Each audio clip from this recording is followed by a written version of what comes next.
Bienvenue sur cette vidéo dédiée à la déclaration service à la personne sur le site Nova. Cette déclaration permet à vos clients de bénéficier de 50% de crédit d'impôt sur le montant de vos prestations. Autrement dit, il s'agit d'une démarche indispensable pour les professionnels du secteur. Le crédit d'impôt, contrairement à la réduction d'impôt, peut être bénéficié par l'ensemble des ménages, qu'ils soient imposables ou non. Pour cela, nous allons nous rendre sur le site Nova, en indiquant Nova Entreprise sur votre moteur de recherche ou en cliquant directement sur le lien en description. Nous allons donc cliquer sur « Je fais ma demande », puis « Je reconnais la réglementation du SAP ». Enfin, nous allons pouvoir créer notre compte en nous dirigeant dans « S'enregistrer ». Afin de pouvoir sélectionner la case « J'ai lu et j'accepte les CGU », il faudra auparavant cliquer sur « Lien vers les CGU ». Vous voilà dans votre espace Nova. Nous allons ici nous diriger dans Tableau de bord, puis créer une nouvelle demande. Dans cette première partie, nous allons pouvoir choisir les activités que nous souhaitons proposer à nos clients. Certaines activités demandent une simple déclaration, quand les prestations envers des personnes fragiles demandent un agrément ou une autorisation. Pour connaître le contenu de chaque activité, vous pourrez trouver plus d'informations sur le lien en description. Notre conseil pour cette étape est de cocher l'ensemble des activités indiquées sur le statut de votre structure, vous permettant de faire évoluer librement votre activité, même s'il est toujours possible d'y revenir par la suite. La deuxième partie est dédiée au périmètre et au mode d'intervention.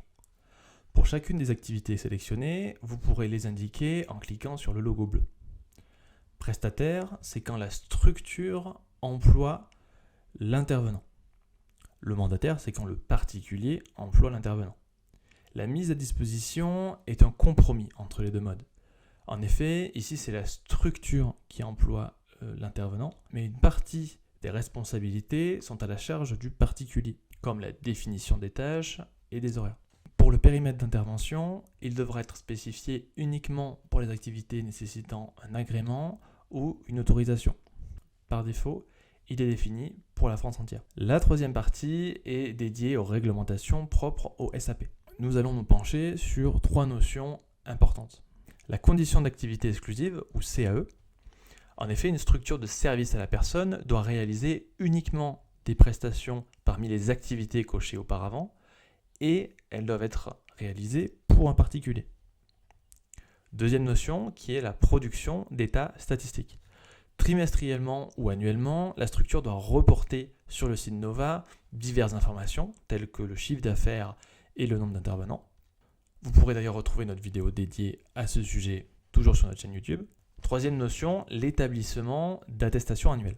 Le professionnel doit fournir en début d'année à ses particuliers une attestation synthétisant l'ensemble des prestations réalisées l'année précédente. La génération automatique de ce document fait partie des nombreuses fonctionnalités de notre solution de gestion dédiée au service à la personne, Avance immédiate service. Vous trouverez là aussi plus d'informations en description. Une fois l'ensemble de ces réglementations prises en compte, vous pouvez cocher « J'ai compris les principes de la réglementation SAP » et cliquer sur « Suivant ». La quatrième partie appuie de nouveau sur la notion de conditions d'activité exclusive que nous avons déjà vu auparavant. Vous pouvez cocher « Je m'engage à respecter la CAE » et cliquer sur « Suivant ».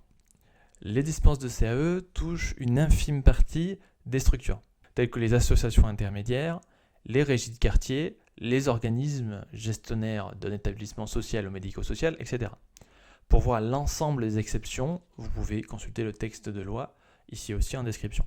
Sur cette cinquième partie, il vous sera demandé de renseigner diverses informations sur votre structure. Pour retrouver ces informations, notamment le code APE, vous pourrez consulter le site papers.fr et y retrouver votre structure. Veillez aux informations de la dernière section, car celles-ci seront utilisées par l'instructeur pour vous contacter et valider votre dossier. Après avoir vérifié une dernière fois les informations renseignées, vous pourrez transmettre votre dossier à Nova. Il sera alors traité et une fois validé, vous pourrez retrouver dans votre espace Nova le récépissé contenant votre numéro SAP. Vous voilà officiellement organisme de service à la personne. Et vos clients peuvent à présent être remboursés de 50% du montant de vos prestations lors de leur déclaration fiscale.